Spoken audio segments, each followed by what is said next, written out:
The speed of change is accelerating daily. Our world is becoming increasingly complex, and it is full of uncertainty and stress.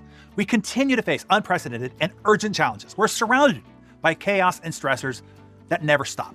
We are tasked to perform outside of our familiar zones, both in our professional as well as our personal lives. This, of course, means we need to adapt. But the circumstances that make adapting so important also trigger fear in our human conditioning. When we're under stress, our brains are wired to react in ways that is often steeped in fear, anxiety, and old habits. This leads us to resist the needed change and default to reactive behavior and old patterns, the very patterns that we actually need to change, which needless to say is not good. As leaders, this is grave. Leaders have an enormous influence on the lives of those they lead. Leaders of companies, churches, communities, and your own family.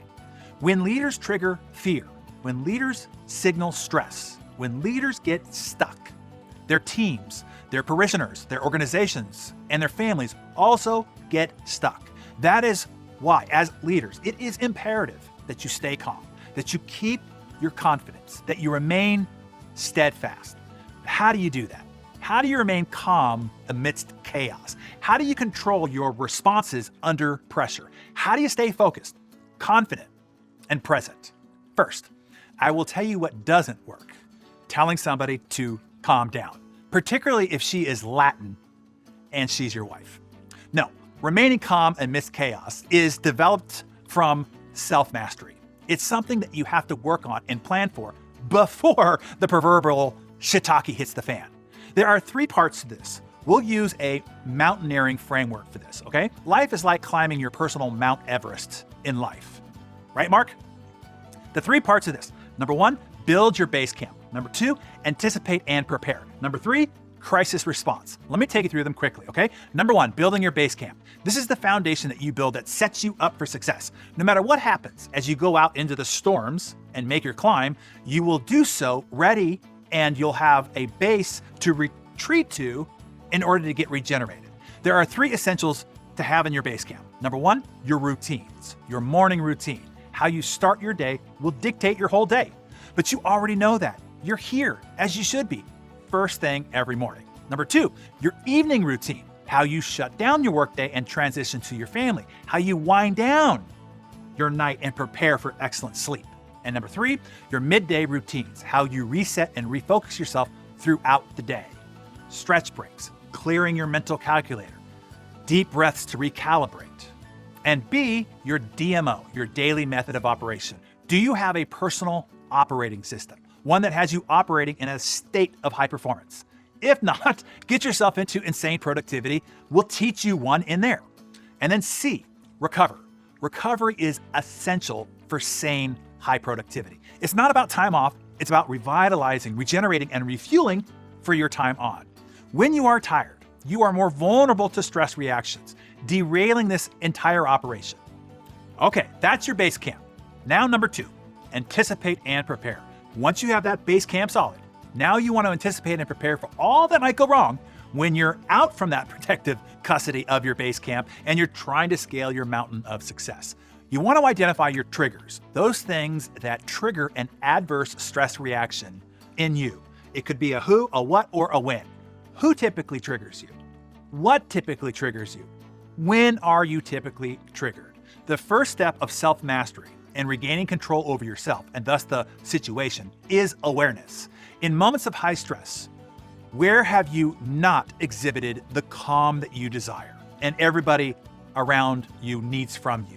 You know those moments when you wake up the next morning going, I really shouldn't have bitten the head off of so-and-so, and things like that. Look, we've all done it, and in hindsight, we feel like a jerk. Identifying your triggers so that you can anticipate and prepare in advance is critical to containing your calm. Then what you do is set your intention. If you know a trigger point is coming up, decide how you want to be and show up and behave in advance. I often take a beat or 2 before engaging in a meeting, in a conversation, or an exchange to envision how I want to show up, how I want to react to the things that might come at me. This intention setting completely changes how I'm able to act and react, when otherwise I might have been subject to my primordial lizard brain fight or flight response system, which is never good in dealing with my team, my family, or my neighbors. So you have your base camp secure, you have anticipated and prepared for those sticky trigger spots. Finally, it is simply better navigating the inevitable and unpredictable crises that will arise. Number 3 is better managing your crisis response. Here's all I can tell you here. Train yourself to take a beat. Don't react. Don't respond. Not right away, at least. If in a discussion and you can feel your trigger being tickled, just say, I'll have to think about that, and change topics. Or I'll say, hey, let's just pin this discussion for now. We'll come back to it later. If it's over email, text, or otherwise, just do not respond in the moment. Do these 3 things. Number 1, breathe. Take a few deep breaths. Number 2, leave. Leave it for a while later. 3, walk. Go take a quick walk. Clear out the adrenaline that might be trickling through your veins. Later, when you come back to it, fully oxygenated and adrenaline-free, you can respond with calm. And hey, I know all of this is easier said than done. I wrote this guide because I was screwing up. I was watching myself react and stress respond in ways that were not the EQ leader, right, Maggie? The EQ husband, right, wife? And the EQ friend that I aim to be. So I wrote this for myself to recenter, rebalance, and regain control over my calm, cordial, and centeredness. And it has worked so well that I decided to share it with you this morning. Now, you confess. Take out your Darren Daily Journal and assess, where do you need to rebalance or reinforce? 1, building your base camp of routines, method of operation, and or recovery. 2, anticipate and prepare for your who, what, and when triggers so that you can set better intentions. And number 3, your crisis response, better managing your response amidst chaos. Share your plan to improve so that you can better lead with calm through chaos.